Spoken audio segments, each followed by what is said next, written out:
Со население од околу 25.000 жители, руралниот град Мозес Лейк во американската сојузна држава Вашингтон се приклучи кон економијата на чиста енергија на САД со почетокот на производство на батерии за електрични возила. Ник Андерсон е директор за управување со програми со кои се произведува клучната компонента за батерии. Зад мене се нашите први два производни модули од комерцијални размери за нашата технологија на силиконски батерии во Мозес Лейк.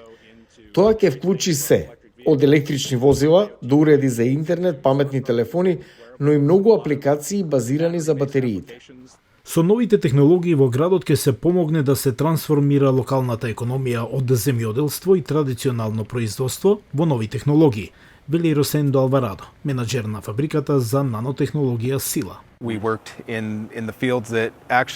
Порано работевме на полињата на кои всушност денес се наоѓа оваа зграда. Се движиме напред, возбудливо е со можностите што ги имаме овде за Сила, за заедницата и за целокупниот пазар на електрични возила. Два американски стартапи, поддржани со федерални грантови од $100 милиони, се трка за да ги обезбедат домашните потреби на снабдување за батерии за електрични возила. Да се стигне до светските лидери во Азија е доста предизвикувачки. Правилниот начин е да не се направи истото што тие го бараат во Азија, туку да се изгради следната генерација на технологии за батерии. Двете компании го заменуваат графитот во литиум-ионските батерии со компоненти базирани на силикон, поради неколку причини. Примарниот минерал во езерото Мојсеј е песокот. Тоа е сицилиум диоксид. Тоа е најраспространетиот минерал во земјината кора.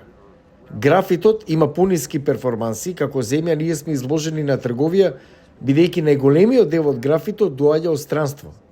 Грант Рей вели дека технологијата на компанијата има за цел да ја намали една од главните пречки за електричните возила – анксиозноста од полнењето.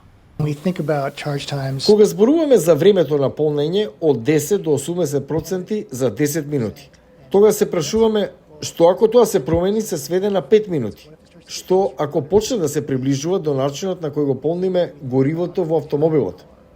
Администрацијата на Бајден направи притисок за електричните возила како дел од незината агенда за климатски промени.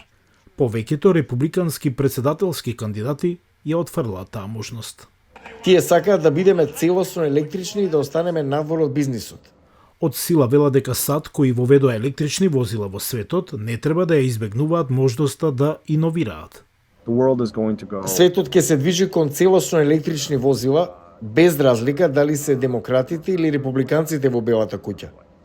Чистата енергија можеби е контроверзна тема за време на сезоната на претседателските избори во САД, но ова мало градче се надева дека ќе ги искористи придобивките од најсовремената индустрија со отварање на стотици нови работни места.